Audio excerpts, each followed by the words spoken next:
Thanks for watching. Don't forget to like, comment, share and subscribe to Alhamdulillahi Rabbil Alameen Wassalatu wassalamu ala Sayyidil Mursaleen wa ala alihi wa sahbihi ajma'in. Amma ba'd, fa'a'udhu billahi minash shaytanir rajim. Bismillahir rahmanir rahim. الذين يكنزون الذهب والفضة ولا ينفقونها في سبيل الله فبشرهم بعذاب أليم يوم يحمى عليها في نار جهنم فتكوى بها جباههم وجنوبهم وظهورهم هذا ما كنزتم لأنفسكم فذوقوا ما كنتم تكنزون. محترم سامعین کرام، آپ حضرات کے سامنے قرآن مجید کی 2 آیتیں تلاوت کی گئیں. ان دونوں آیتوں میں اللہ پاک نے ان لوگوں کے لیے بڑی سخت وعید بیان فرمائی ہے جو اپنے مال کی کما حقہ زکوٰۃ نہیں نکالتے.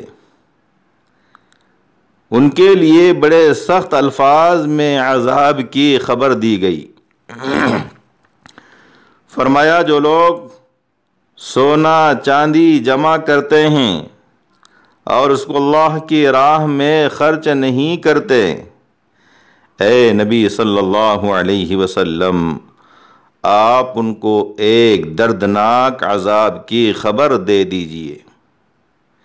یعنی جو لوگ اپنا روپیہ پیسہ سونا چاندی جمع کرتے جا رہے ہیں اور ان کو اللہ کی راہ میں، اللہ کے راستے میں خرچ نہیں کرتے، ان پر اللہ پاک نے زکوٰۃ کی صورت میں جو فریضہ عائد کیا ہے اس کو ادا نہیں کرتے،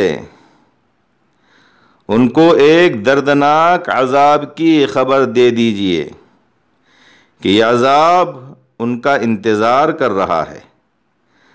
دوسری آیت میں اس دردناک عذاب کی قدر تفصیل بیان کی گئی کہ یہ دردناک عذاب اس دن ہوگا جس دن اس سونے چاندی کو آگ میں تپایا جائے گا اور اس سے ان کی پیشانیوں، پہلوؤں اور پشتوں یعنی پیٹھوں کو داغا جائے گا اور ان سے کہا جائے گا ھذا ما کنزتم لانفسکم فذوقوا ما کنتم تکنزون.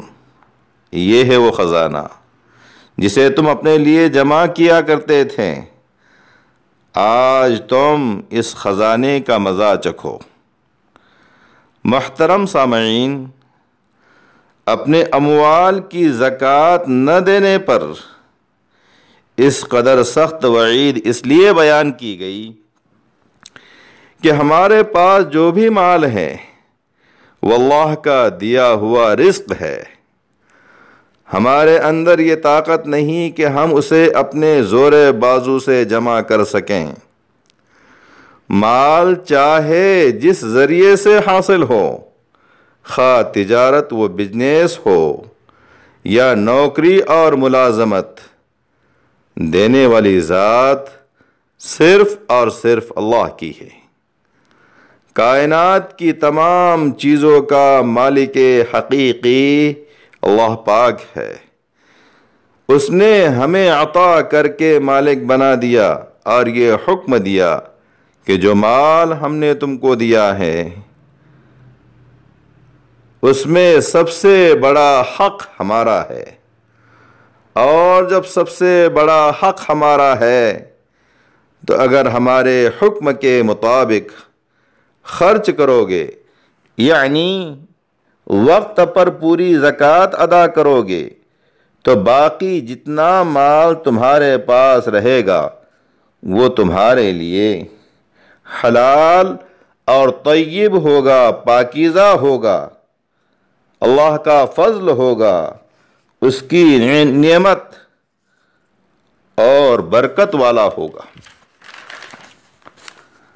اور اگر تم نے زکوٰۃ نہیں نکالی تو یہ سارا مال تمہارے لیے آگ کے انگارے ہیں، اور قیامت کے دن تم ان آگ کے انگاروں کو دیکھ لو گے، جب ان انگاروں سے تمہارے جسموں کو داغا جائے گا اور کہا جائے گا فذوقوا ما کنتم تکنزون۔ محترم سامعین، ہمارے پاس جو مال ہیں، جب یہ اللہ کی عطا اور اس کی بخشش ہے، تو اگر وہ ہمیں یہ حکم دیتا کہ 97.5% ہماری راہ میں خرچ کرو اور 2.5% تم رکھو، تب بھی یہ حکم خلاف انصاف نہیں تھا، کیونکہ یہ تمام اموال اسی کے دیے ہوئے ہیں، اسی کی ملکیت ہے۔ لیکن اس نے ہم پر اپنا فضل فرمایا، ہماری ضرورتوں اور مال کی جانب ہماری طبیعتوں کا رجحان اور اس کی رغبت کا خیال رکھا، اور صرف 2.5% زکوٰۃ ہم پر واجب فرمائی، اور باقی 97.5% مال کو ہمیں اپنی جائز ضرورتوں میں استعمال کی اجازت دی۔ لہٰذا ہمیں چاہیے کہ ہم اپنے اموال کی زکوٰۃ پوری خوش دلی کے ساتھ